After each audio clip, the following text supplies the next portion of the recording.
Good afternoon, everybody. Marcus Dillon here. I am pleased to be here with y'all today. Just so thankful for this opportunity. I am a CPA and the founder of Dillon CPAs.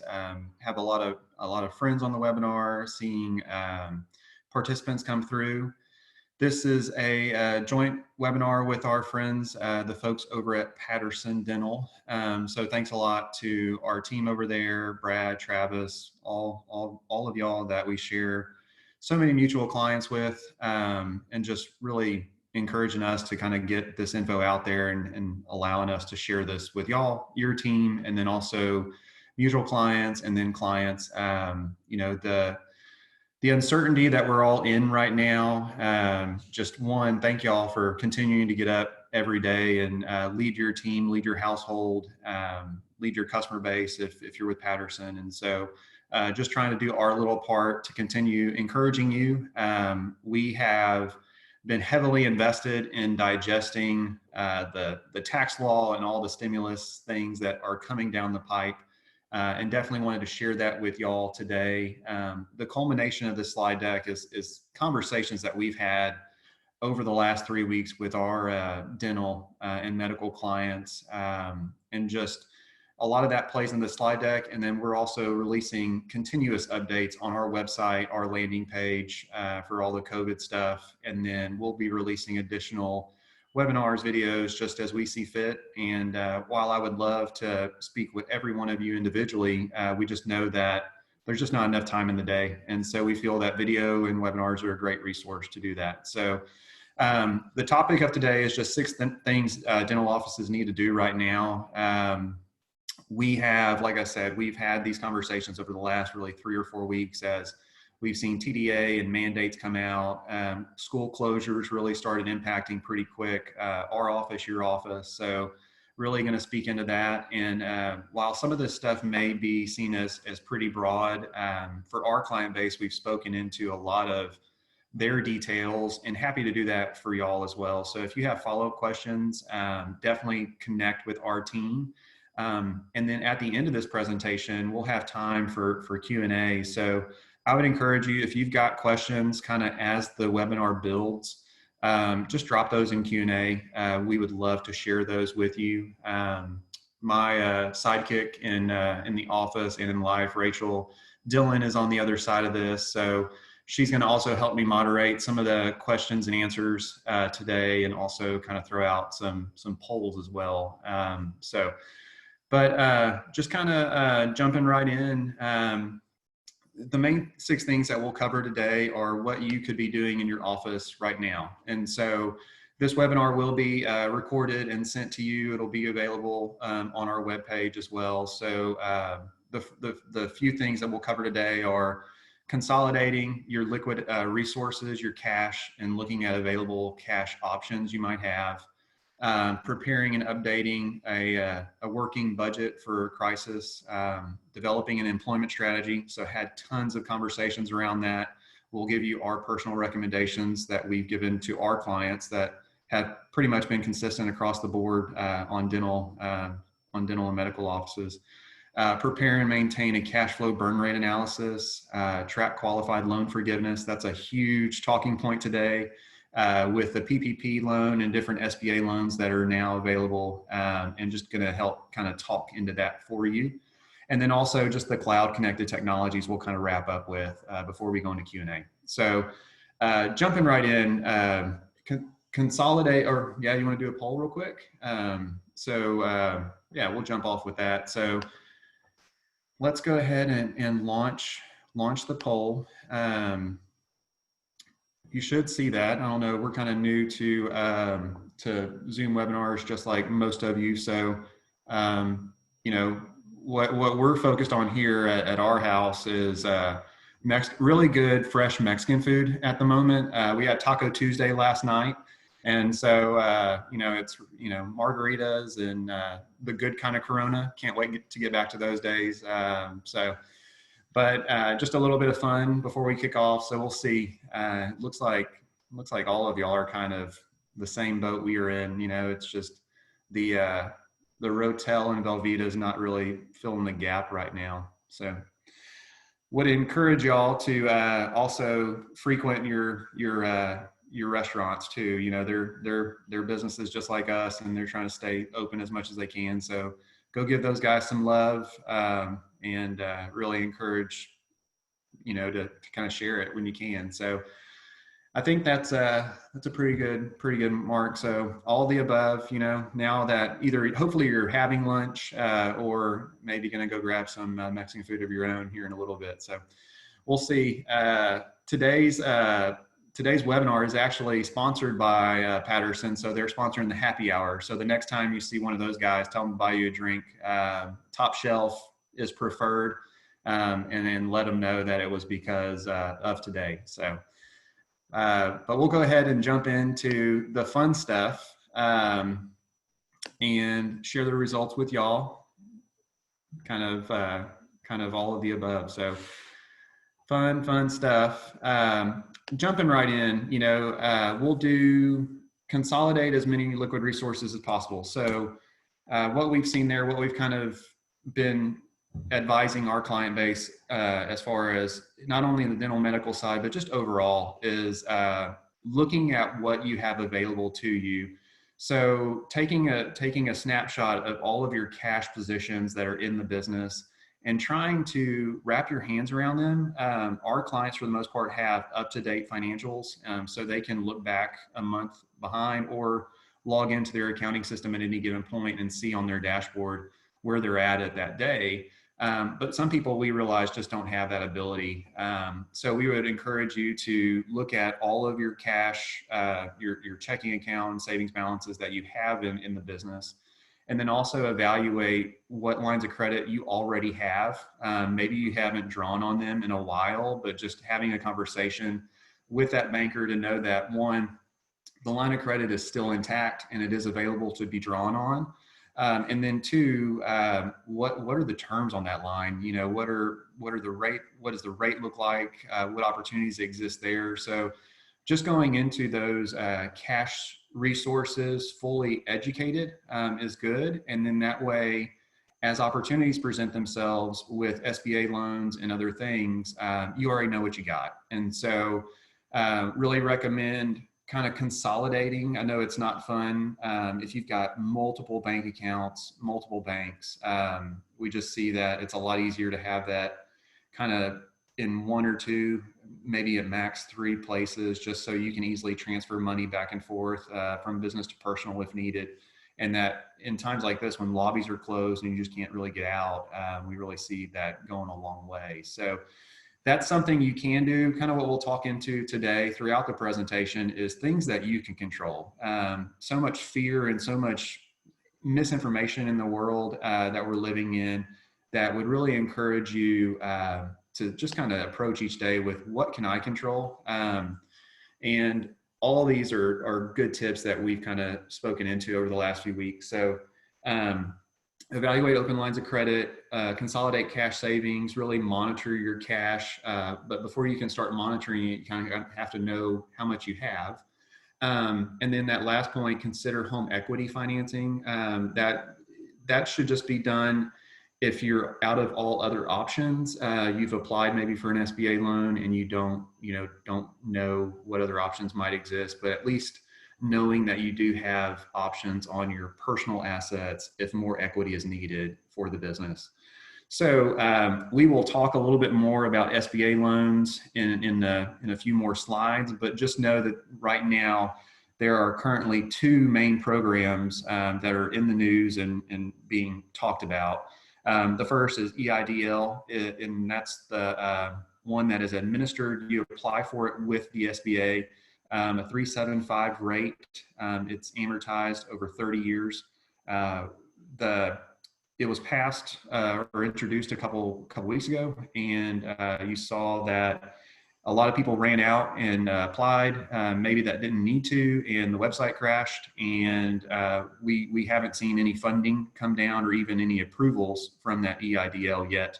The website relaunched last week, a much more streamlined application process with a $10,000 immediate advance. And so The key word there is advance. I know some people are calling that a grant, but at this point, given our kind of research into the bill and the SBA offering there, it truly is an advance. And so we just want each of our clients, each of our referral partners, kind of educate their people on, be careful of what you're applying for, especially on that EIDL.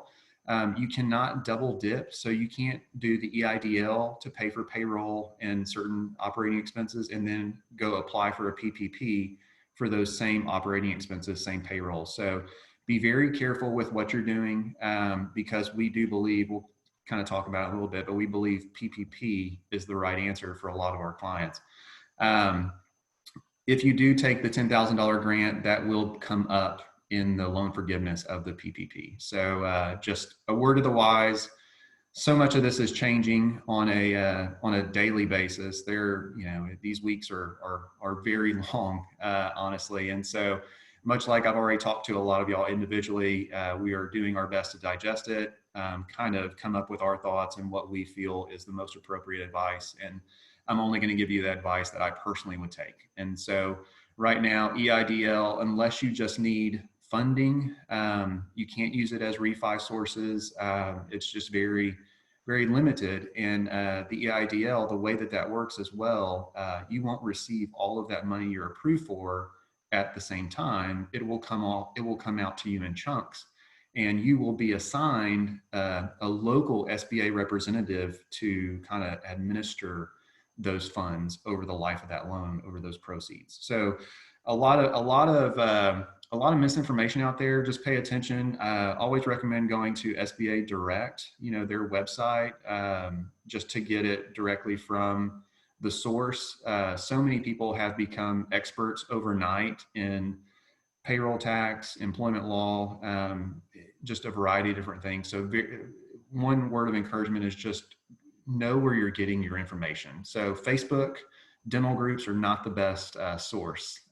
So just wanted to throw that out there. But so that's kind of the first goal, is just know what you got. That's where you start. See how much cash you got. That's going to make your decisions a lot easier in the following steps. So the next is kind of looking at your budget and preparing for the worst. So we want you to, at this point, to identify your critical cost, fixed, which that would be all your contracts that you have in place, variable, which would be lab expenses, supplies that scale with production, and your payroll cost. So as a professional service provider, as a doc, payroll is really probably going to be your largest expense, your team. So that does have to be addressed separately.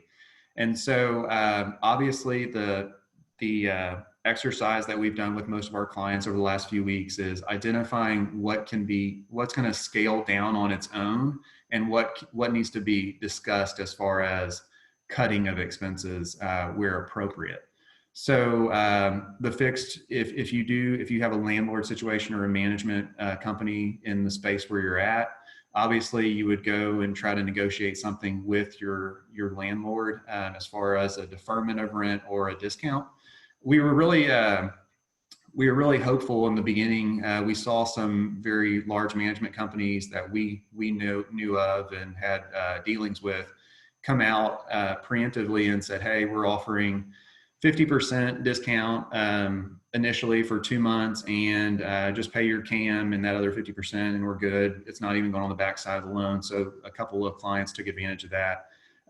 We've also seen, as this kind of continues on, some actual landlords are pushing back and saying, you need to go apply for a loan to pay your rent. So, and to the point where some of the landlords are giving lending advice, which is not the best solution. So just be careful with where you're getting your information from. I actually saw for a client, a landlord send them the EIDL link or application and said, you need to go file for this loan so you can pay your rent that you're obligated to do. So every situation is a little bit different. Just do the best one for yourself, and just seek guidance from real estate professionals. If you negotiate that lease on the front end with a group, then this is their time that they can also speak into what they're saying as well. So variable cost, Obviously, those variable costs should scale back just naturally with production going down. So really, just continuing to look at everything you've got there, and we take for granted because we stay on top of our clients' accounting and kind of have monthly closeouts and speak into those throughout the year. But the first step, much like that cash, figuring out what you got, part of it would be figuring out what your expenses are. So if you're not doing your bookkeeping or counting, keeping that up to date, that's your first job, really figuring out how much your expenses are, getting your hands around that. And, whether you're starting with an accounting program like QuickBooks or QuickBooks Online, or if you're just going directly to your bank statements. And, that's we always, on our side, we take that for granted because we like to stay on top of it.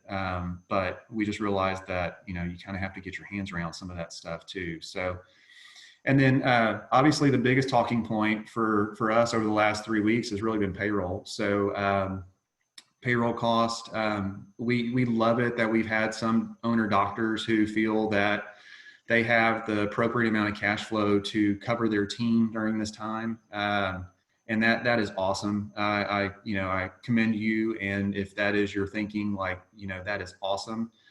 As an advisor, our primary concern right now is the longevity and success of the business. And so while we agree that it would be really awesome to continue to pay your team while they are not working, while they're not producing, that may not be the best option for the business viability long term or even short term, depending on your cash flow. So we've had a lot of conversations about what it looks like to assess payroll, just the team is concerned. So we'll dive into that in a little bit as well with the employment slides, but that will be a huge talking point. So and then that last one is contact banks for loan deferral options. We have been impressed here. So working with the healthcare banks, BOA, PNC, Wells Fargo, whoever, Lendeavor, we've seen some of the banks offer at least a 2-month deferment, and that's just added on to the back end of the loan. Most banks are offering 3 months. So 3 months is kind of across the board what we're seeing. Would encourage you to reach out to your banks and really see what deferment options they're willing to give you on the front end. And then if they're only doing 2 or something less, really push them for that 3, because that's what we see as the industry standard in healthcare lending right now. What that means is that's just tacked on to the back of the loan. So this 90-day period just didn't happen as far as principal and interest. Don't feel bad asking for that deferment. Everyone's prepared to have that conversation with you. At the end of that deferment, you would just start making your payments again. There's not the need to make 4 months of monthly payments on the business loans that we're seeing. The mortgage loans, for the other hand, at the personal level, we are seeing that as far as the option that you can do a 90-day deferment in most home mortgages personally, but at the end of that 90 days, you would owe four months of payments, which take it if you can, I guess, to hold on to your cash, but just know that the liability is still there at the end of that 90 days most of the time. So yeah, we've got some questions coming in. So kind of stop here, pause. What's going on? Oh, you want me to pull them up? Okay, cool. If you have an existing SBA lender relationship, can you get the new SBA loan from them, or is it still best to go to the SBA.gov website? Great question. What we're recommending there is relationships have never been more key than right now. So we're a relationship-based business. We are so involved with our clients and helping coach them and advise them, as many of y'all know. These relationships in tough times are what get us through. So we believe if you've got a great relationship with a banker, now is the time to use it. So if you bank with Wells or BOA, PNC, whoever, that would be my first point of contact throughout all of this on the SBA PPP side. They can also speak into the SBA EIDL side, but just know that that first loan that's available, you can go apply for directly to SBA. Your bank is not involved in that. So they really, they can't give you guidance. They may as a friend, but they're not administering that loan. They're not overseeing it. As you're applying for these loans, make sure that you have communication with your banker and potentially the SBA, because there are covenants and there is legal language in your existing notes and loans where you have to self-identify to your existing bank that you're going and applying for additional funding. And what will happen when the SBA comes and gives you a loan, they do a blanket lien. So they're attaching to assets across the board. They may take first position on a real estate asset that's got another loan with another bank on it. And so you just don't want to cause any drama on the backside if something were to come up. SBA is always going to have first right on those situations. So just make sure that you're in constant communication with your banker. If you need the name of a bank, I'm sure all of us have the same Rolodex, but definitely that's something that you want to make sure that your relationship is key right now. So on the PPP side, that discussion needs to be with your banker just to let them in the know. We'll talk about that in a little bit as well on, those are pretty standard across the board, what we're seeing. So, but definitely make sure that you're in conversation with your banker. They're there to advise you just like we are.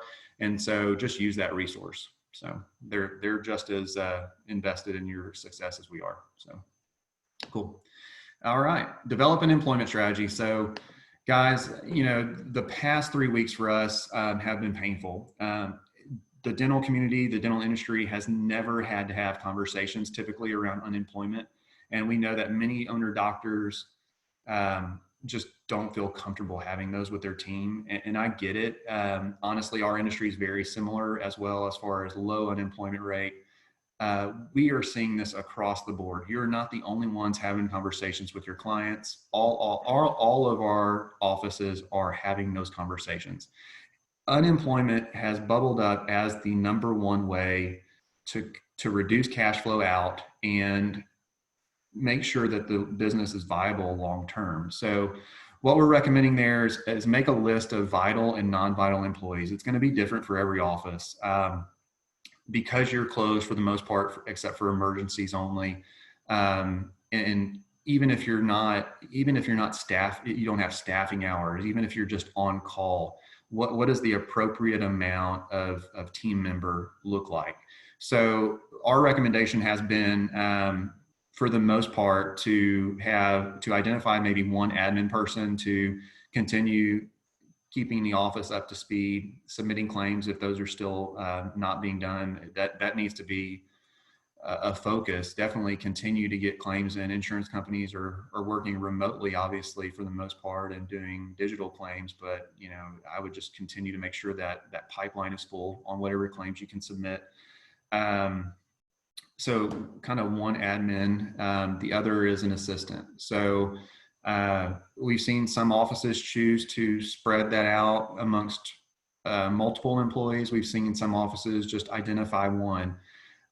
You know your team better than anybody. So if your team member if they don't live near the office and they're dealing with kids at home, young kids, it's probably not good for them to be that vital team employee. So just assess that. Hopefully all of y'all are through this and have kind of had that conversation already. Once you've kind of identified those team members, the remainder is really how do you address the payroll piece. And so we've been consistent since day one, and even with things that are coming out as far as loans and payroll tax credits, unemployment is still the number one way to secure financial success through this. And ending your cash flow out. So I'll say it again. I love when my owner docs say we're just going to continue paying them, but that is not the best thing right now. Unemployment. So talking, and we are not HR attorneys by any means, and there's tons of resources out there, too many actually, about what people telling you what you should do. Obviously rely on the advisors you already pay and have a relationship with, and take their advice, not somebody else's that you get an email from randomly. what we're seeing there is, you've got a few different classifications: termination, layoff, or furlough. For most of our offices, we're seeing furlough is that right classification, just because the intent with a furlough is the intent to rehire. On the other side of this, we're going to get through these next few weeks, and then we're going to start bringing employees back. We are not releasing them from benefits. All of that is the definition of a furlough, or fits the definition of a furlough. Termination, layoff, you are severing the relationship as far as that is concerned. So what that means is you potentially are paying out PTO, you are potentially releasing them from benefits. And so I know benefits are so, especially health insurance right now, is so key over the next few weeks that we don't want to justify doing any of that. So classification is huge. Looking at HR resources, everyone's kind of consistent. For the most part, furlough is the way to go. Definitely making sure that that's classified correctly in your payroll system and going forward. So once we've had that conversation with our clients and they've made that determination, hey, it is furlough, the next step is unemployment. So the team member would then individually go file for unemployment at TWC. The state of Texas Workforce Commission is the administrative body for unemployment.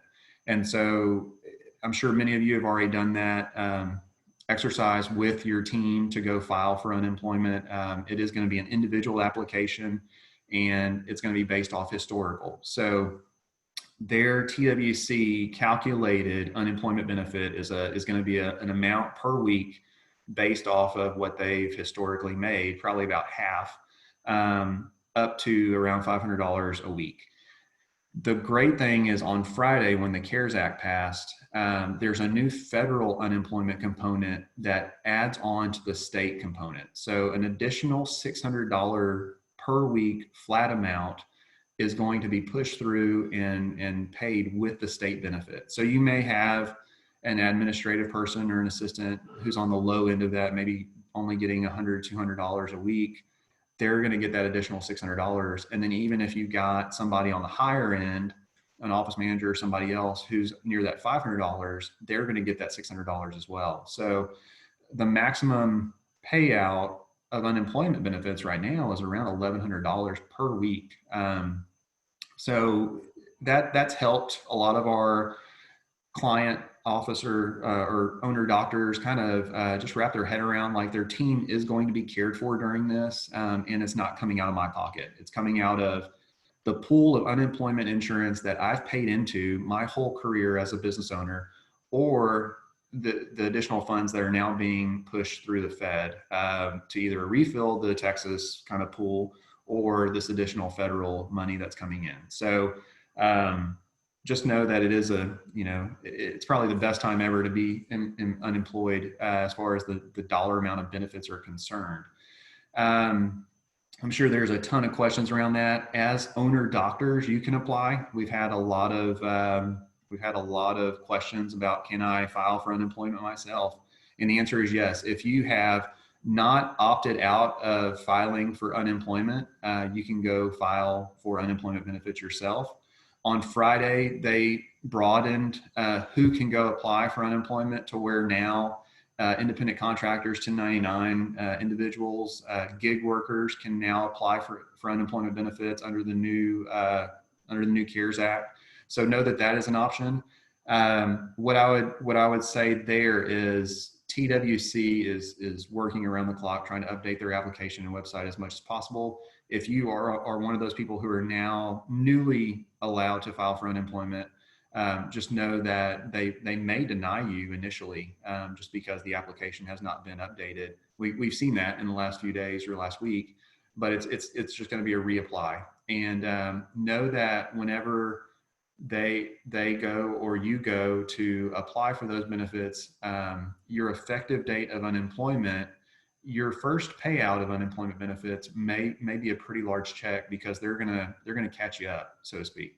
And so if you were unemployed beginning February 23rd, that was the last day that you've been in office, and that was the date of unemployment, but you didn't get approved for those benefits until mid-April, you're going to come your first few checks are going to be pretty big. So that's our recommendation right now for most offices is unemployment today is the best option.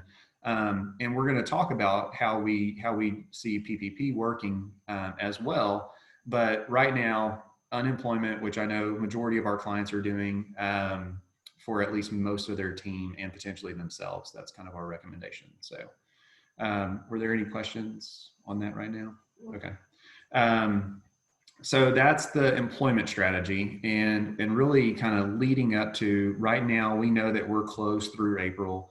We know that schools are closed until May 4th. And you know, it's just kind of taking that initial decision to lay off or do the furlough, and then having good communication with your team on a weekly basis so you know when to bring them back. And so that kind of gets us into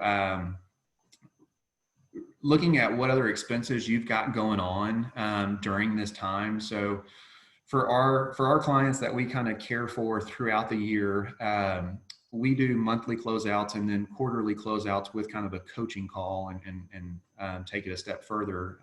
So as part of our offering, whenever we close out March, we're kind of taking it one step further and kind of creating this cash flow burn rate analysis.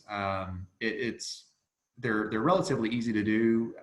I can understand them because of my background as an accountant, but I'm not expecting owner doctors to understand those. We have templates that we've done. Our team is focused on this right now, as opposed to what we typically do in March, April, May, which is tax returns. So you can also find resources online, and you know, it's where you start with your beginning cash, going back to step one. You kind of have to know with what you got, and then also looking at your outflows. Inflows are going to be a drip for right now. There's not much production. There's not much collection, I would assume, or in the near future, there's not going to be much collection.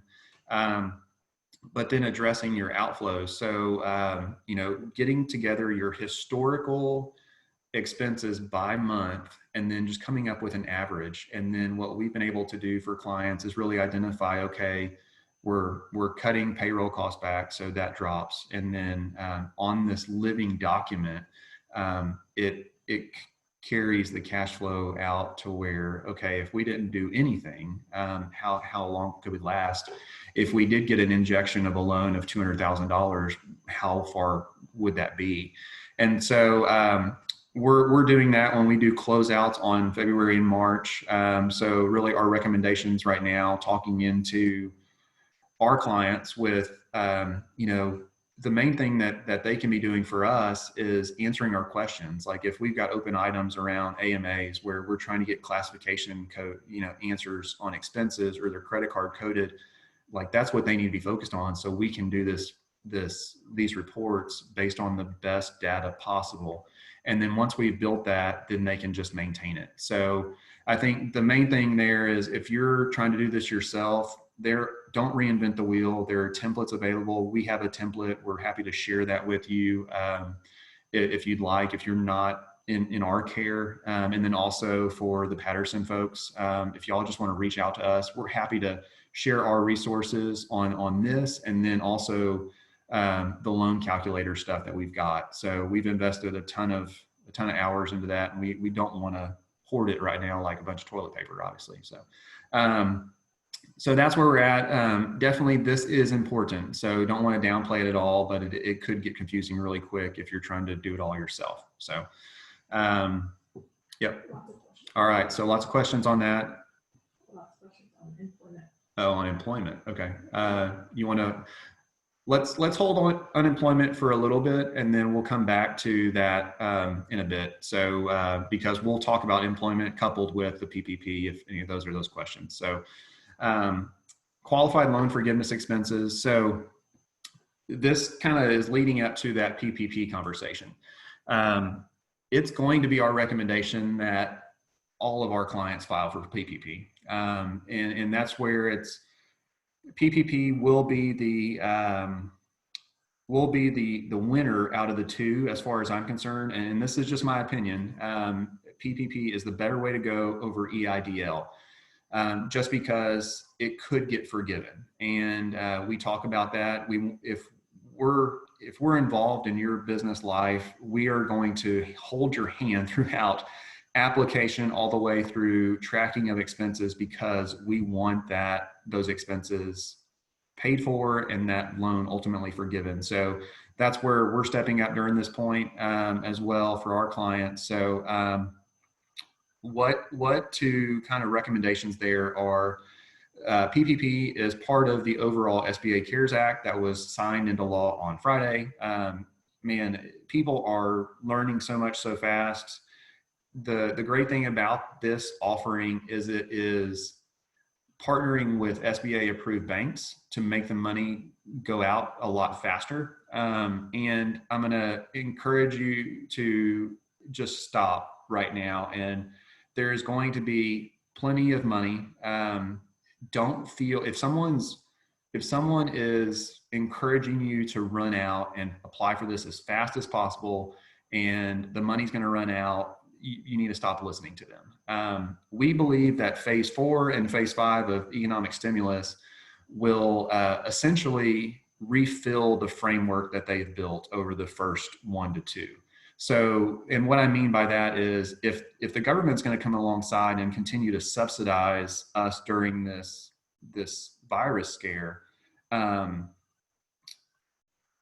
it's going to be through unemployment, because people are already on unemployment. So they're going to continue to bolster that program, or they're going to keep refilling the SBA coffers.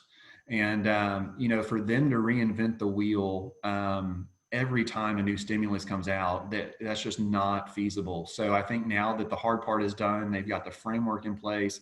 They're getting individuals some money through additional refunds, that $2,400 per family.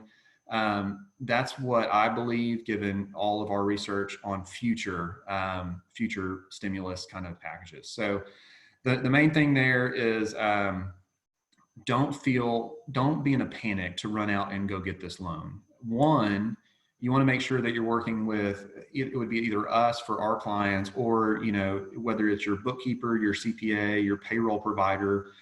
If you do all that yourself, you kind of have to build your maximum PPP amount. And so that's the main thing. You want to apply for as much PPP as possible, and you want to make sure that calculation is correct. You don't want to rush it. You don't want to leave something off and then not be able to go get it after you filed your application.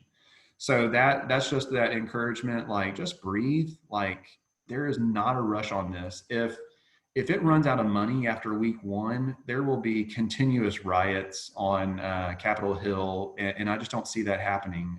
We see that being available all the way up until the last day to actually file for a PPP loan is June 30th.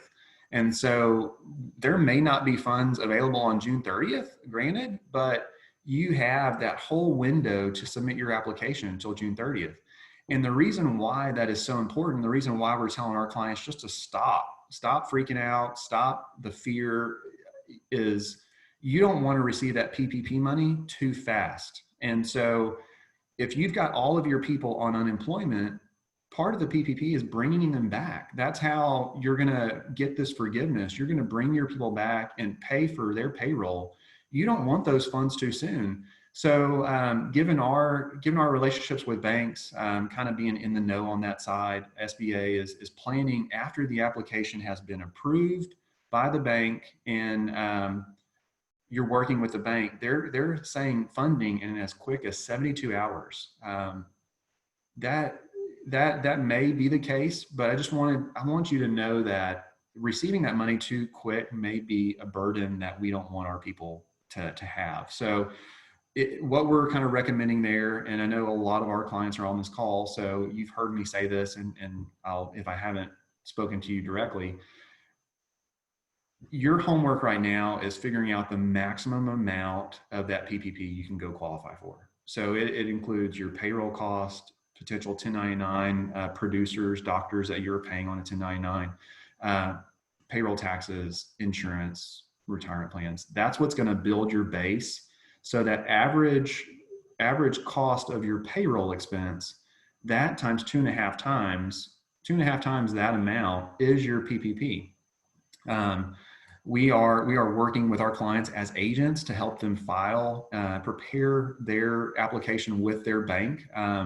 They don't have to pay us to do that. That actually, as an agent helping them, the fees that the bank collects, that's how we're being compensated. So we're happy to do that. And we just want to make sure that the application process is right, that it is accurate, and that it is for the most amount of money that we can go get. So that's all to say, just breathe. There's going to be plenty of time. There's going to be plenty of funding. The next step is identifying the bank. So if you've got a relationship with an SBA approved bank, that's who we're recommending you to go to, because the crucial part is after you've determined your maximum loan amount, getting that application in the system and then having conversations with your banker about when you want those proceeds received. I'm not sure, I don't have the answer just yet on if we can control when those proceeds are received, but having a relationship with a banker is going to be a lot better than just a 1-800 number at a large multinational, multi-state bank. So that's kind of where we stand on that. So what will happen after you've been awarded those proceeds? Let's say it's $200,000. You have 8 weeks to spend that $200,000 on approved expenses. And so the majority of those approved expenses, 75%, is going to be payroll or payroll related expenses. Utilities, rent, interest on loan payments will also be in there. And so this is what it's all kind of culminating to, this available loan that, like I said, we're recommending pretty much all of our dental offices to go get it. There might be a situation where we don't, but I'm not sure right now that there is one. Those funds, we're recommending they be in a separate bank account. And the reason why is to make the accounting for those expenses that much easier, since we have to identify, we've got to keep great records on that. So putting those into a separate bank account and using only those funds for those pre-identified forgivable expenses is key. And then also keeping track of the checks or receipts, the statements for all of those forgivable expenses is going to be huge. And so that's going to be part of our job. That's where we're coming alongside our clients to make sure that that's key, because forgiveness is huge. And view this as debt. Like this is not a gift from Uncle Sam. This is debt potentially, and you've got to meet all the qualifications to get this forgiven. So view this like any other loan. It is not the saving grace. Don't rely on the government to save you in this case. You have to do your job too by cutting expenses, putting people on furlough, and doing everything you can, both in the business and personally, to get over the next few weeks. So, but the timing of those proceeds is going to be key. So the example there that we've been talking with our clients, let's say everything goes well. We get through April, May 4th, the kids go back to school. So let's say we can start to reopen and start seeing patients on other than emergencies, probably mid-May, which leads us to our next polling question. Let's throw that out there. How do we do that? All right. You know how to do that, Rach?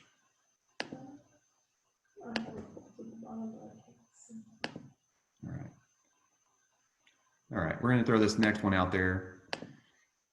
All right. As of today, when do you think your office will resume full operation?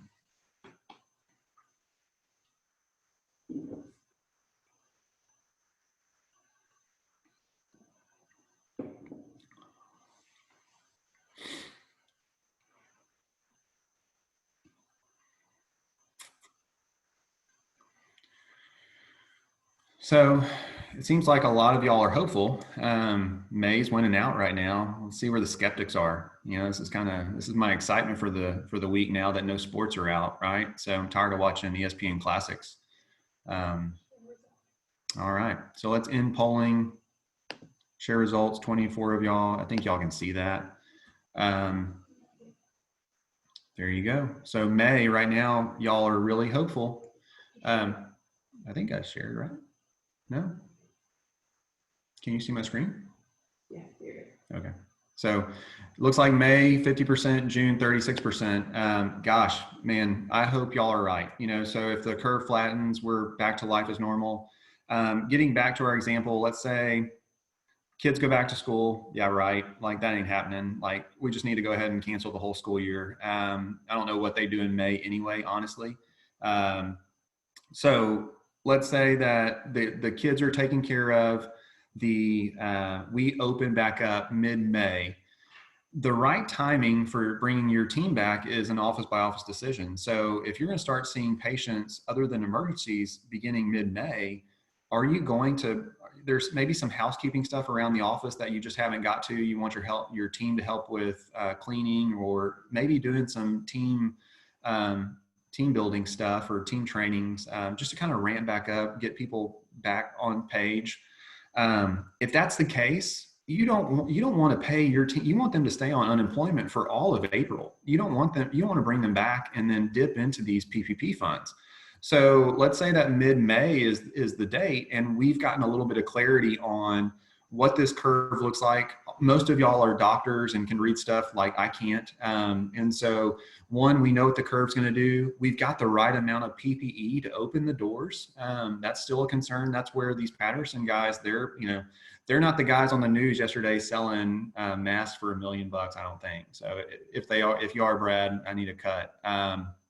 But it's one of those where I think the main thing is just knowing the appropriate time to reopen. And then also, are you going to, like, what does scheduling look like? So coming back in, kind of ramping back up, maybe your office staff before you even open your doors, getting your schedule lined out, that's appropriate. And just know that we can bring back employees, different types of employees back over different time periods. And so we want to make sure that once those PPP funds drop, we've got the best 8 weeks possible to use that money. And we're fully bringing people back. So if we start hiring back our team a week or 2 weeks out from reopening the office officially, that's usually the best case, because we've got maybe a little bit of mix ramp up, and then we've got maybe 6-7 weeks of full employment that'll be able to be used for these forgivable expenses. So all that to say, like, if you're anxious, if you're just watching the news and anxiety, you're crying every day, stop. Like, you've got time. Just figure it out. Drink some margaritas or whatever you've done, and we'll just go from there. So I think the key in all this and the PPP loan is not whether it's available, it's going to be timing of it. So talking about what we did previously as well. So we know that if you're on deferment of your loans and you're not paying anything, there's no interest that goes to these qualified expenses. So it's great. We're kicking that can down the road, but just know that we just want the best 8 weeks possible, full employment. And I don't want anybody to bring back employees sooner rather than later for them just to be sitting around again.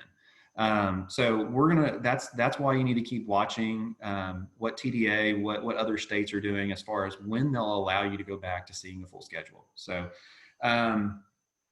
this kind of spoke into a lot. We have resources on how to calculate PPP that we're doing with our clients. We will kind of help them, one, pull the right amount of data, the maximum amount of data, and then go apply for that loan. Just know that attorneys, accountants, other people can help with that if you don't feel qualified to do it yourself.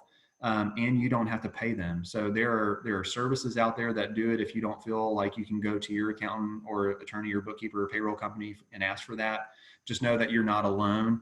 And we'll we can help with that if you're so inclined to reach out. So that's the main thing on loan forgiveness. I know we've got a ton of questions coming in, so I'm going to get to those. But the last kind of point, and it was just, the main thing is implement cloud connected technologies. Our folks, everyone was thrown into the spotlight with video conferencing. Now Zoom is worth more than Marriott and some of the very large players. Marriott obviously hasn't had a good run the last week or the last month, But now Zoom will be a part of life on the other side of this, as well as many other new normals. So face-to-face communications, just like this one, even though I need a haircut worse than anything right now, and I can't go see my barber for another month, it'll be crazy. Video conferencing is something to really just embrace if possible. Internal communications, your team is probably overwhelmed right now, just like you are with text messages and emails and things like that. So if you're using Office 365 within your office, set up Teams. It's another app on their phone or their computer. It's completely free if you're an Office 365 user. You can also do video conferencing internally with that to get all of your team on the same page and on the same screen. So Teams is fully available to you. It allows for a buffer between work communication and then personal communication on their cell phone. And then the other one, if you don't use Office 365, if you're more of a Google shop, we recommend Slack. We use Slack for a bit, and then we now use Teams as part of Office 365. The other thing, because we are accounting nerds and love the numbers, if you don't have an accounting system, man, come on, guys. So the shoebox is dead. Let's get beyond that. If you do have an accounting system, look for something that is cloud-based, something that you can log into and that your advisors can log into as well, wherever they're working remotely.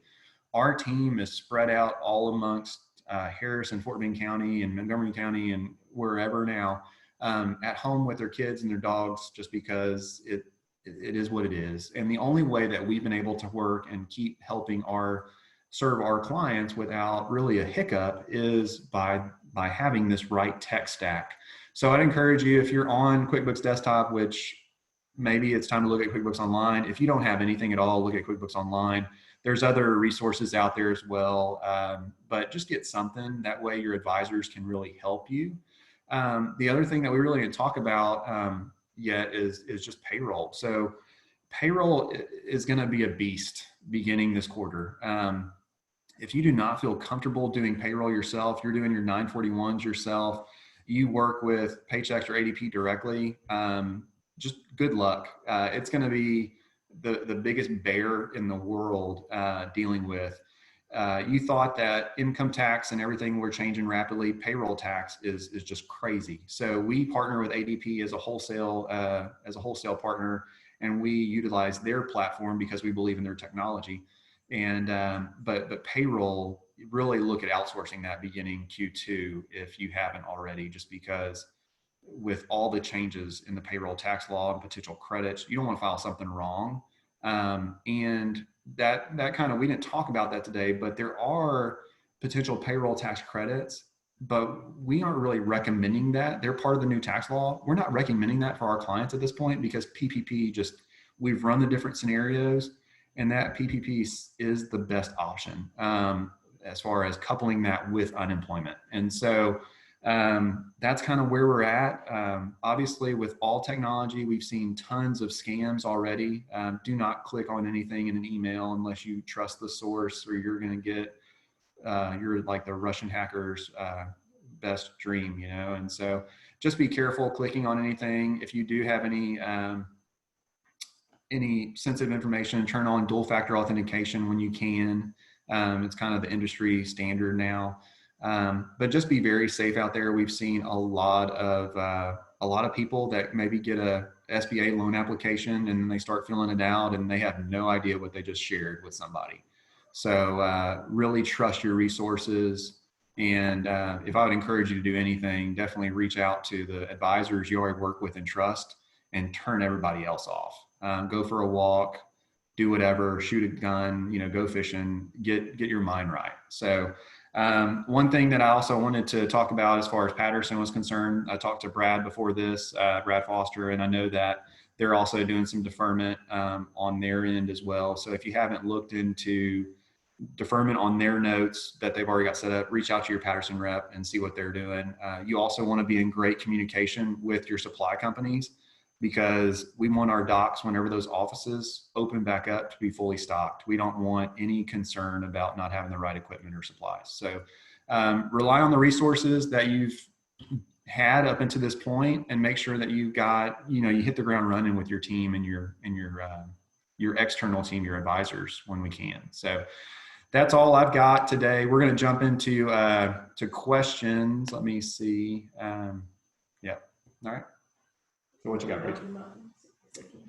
All right. All right. Can you see the questions on my screen, or you just see me? Sorry. All right. As a 1099 with a PLLC, will filing for unemployment change the unemployment premiums? Okay, this is a great question here. What we're seeing is, because of the expansion of unemployment insurance that's now available after the CARES Act passed, one, you are qualified, and then two, qualify for some type of benefit, and that's what we talked about earlier. We don't know how long it will take for TWC to get their act together and approve those claims, but it will. In years past, it used to change your TWC rate, where you would pay a certain percentage based on the first thousands of dollars, like maybe $10,000 of wages on each employee in Q1 or Q2. Because of all the stimulus packages and where we're at, if you're closing your office for COVID type stuff, you need to identify. Sorry about that.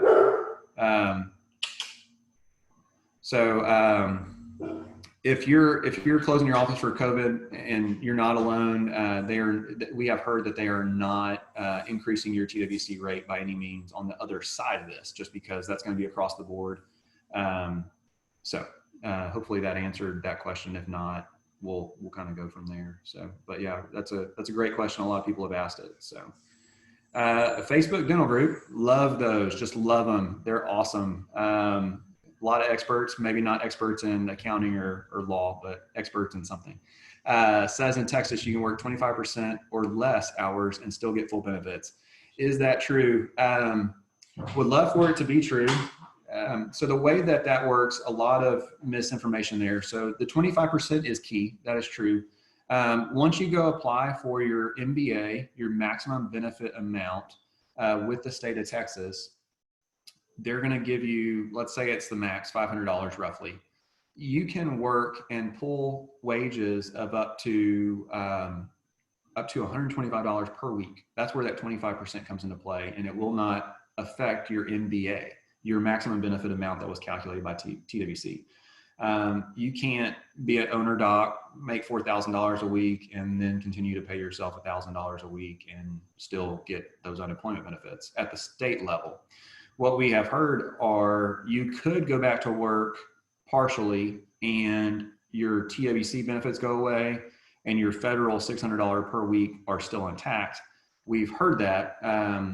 Still looking for the right guidance on that. I know that's been floated out there in the dental, whatever groups you're part of. But I would really encourage you, man, if you're not producing and you're only on call for dental emergencies, you're not even in office hours, those are the hours that you need to pay people for. So if you do get a call, which we're seeing emergencies go down more and more and more, those are the hours. And then that way you can still pay your team up to that 25% of maximum benefit amount. And so let's say you got a $25 an hour person, they could essentially work five hours and not be subject to that. So hopefully that helps. So with some of our employees getting almost $1,100 per week, can you ask them to pay for their portion of health insurance out of those benefits so they don't have to pay us as much when we get back to work? You can. So refer back to your employee handbook or whatever your HR people are saying. If you're covering up to 50% of their cost of their insurance and they're responsible for the rest, it might be nice of you to continue to pay that, obviously, if cash flow allows, but just know that we've seen instances where an employee actually brings a check to the owner to cover those monthly costs, or on the back end of this, just you kind of reduce their pay or deduct it at that point. But just know that, yes, they could potentially bring you that money to kind of help cover that. And we've seen it just like you, these people they're not coming into a windfall. I think $1,100 is great as far as unemployment is concerned, but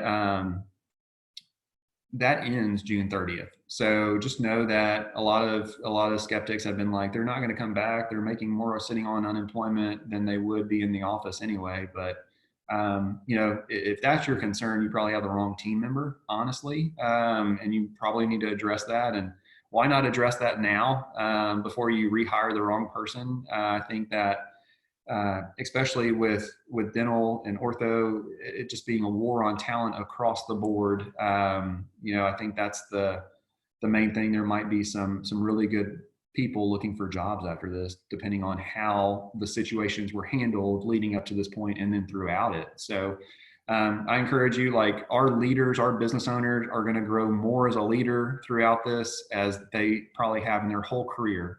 So I encourage you to stay strong and just kind of care for your team. So, all right, here's a couple. On 3/31, my dad closed his business due to COVID-19 as he was already on the cusp of retirement. I heard that if the employees mark the reason is due to COVID-19, TWC will not increase the UI tax rate. Is that true? Also, would he still pay unemployment insurance though he is retired? So, good question. We kind of talked into, if the unemployment relates to obviously COVID, the rate probably will not go up on the back end of this. I don't have that in front of me. I just know that I've seen that multiple places, and that's what we're going with. Obviously, don't let that rate impact the decision of whether or not to send somebody home on furlough that is not working. So that's the main thing there. Would we still have to pay unemployment though he is retired? So unemployment is not paid by you as the business owner for people that are on unemployment. You pay unemployment. It's a percentage of wages, future wages, into a pool of funds. If he is retired, you will not pay on his wages anymore because he's not drawing a salary. So just know that, it's done. And then that's kind of that. So you wouldn't be paying on his wages. Already had my own tax ID number and was working primarily as a W-2, but also as an independent contractor to 99. My business did not have any expenses other than my CE, as I had no employees and did not pay rent in my office. Could I still apply for an EIDL $10,000 advance, as I will now be taking over my dad's business property, utilities, and plan to hire back some of his old employees? EIDL, you just have to be careful with that. That is truly a loan. That $10,000 advance, it seems nice. I mean, who wouldn't want $10,000? But just know that on the backside of this, if you do that 10,000 and then you go apply for a PPP, you have to tell SBA that you want to refinance that 10,000 into that PPP. So if your plan is to do both, just wait. If you can wait on that, just wait on the 10,000 because you're ultimately going to be made whole. My fear is that people are going to apply for the EIDL, get approved, and that's just an advance. And then maybe they got some other funding. And then you've got to rely on the bank to do a refi and kind of get that over into the PPP, which reduces the amount of the PPP. So if you've got the appropriate amount of cash flow to kind of stay whole for a little bit, just go the PPP route is what we're seeing. That's across the board what we're giving people. So is there another one I see? Yes. Okay. Will the unemployment benefits that our staff receive be taxed as income for 2020? Should we advise them to save a portion of their benefits in preparation for 2020 taxes? Yes. Historically, unemployment benefits have been taxable. Now, that's not to say in 2020, given the fact that so many people are being impacted, that unemployment will be non-taxable. We're now seeing that all of these $10,000 grant, the PPP loan forgiveness is not taxable. All that, and let's talk into that, because that's not taxable and you used wages, you paid wages with that, you can't deduct the wages and not recognize the income. So a little bit of a accounting nerd adjustment there. You're not going to be able to deduct the wages and not claim the tax, the income, so the loan forgiveness. So we can answer that another day, but yes, historically unemployment has been taxable. And whenever you're coaching your team or leading your team and they're receiving those benefits, I would just let them know that yes, it is taxable to them unless something changes. So a lot of other good stuff. if we are not your accountant or kind of advisor on that side, there is way more in those bills than we all know at this point, can speak into intelligently, and we'll kind of continue to provide video updates or webinars as we see, opportunities to speak into multiple groups of people. There are tax law changes that are retroactive to 1/1/18 that like our team is like, oh, this is awesome. Yeah, not really. We're not thinking about tax right now, honestly. So we're just trying to help get people through the next 6 weeks if possible. So Brad's your dealer on all things medical equipment and alcohol. So I know that if he's not drinking right now already at 2:05, that he'll be the one to get you some whatever fancy bottle he's drinking out of later today. So everybody, thank Patterson Dental again, all of our friends over there who are so good to work with on mutual clients, and then just for us as well. Happy to do this for y'all. Plenty to talk about, but just know that there is a lot of information, good and bad, out there right now. Go with people you know, go with people you trust, and definitely recommend that you seek out the best advisor throughout this process and just breathe. I mean, we're all going to get through it together. On the other side, we're going to reopen and be that much stronger. So I encourage you to stay strong, lead your team, lead your family, stay safe. I thank y'all again for today, and we'll just go from here. Let us know if you need anything. Reach out to Patterson or us directly. I appreciate it. Thanks so much.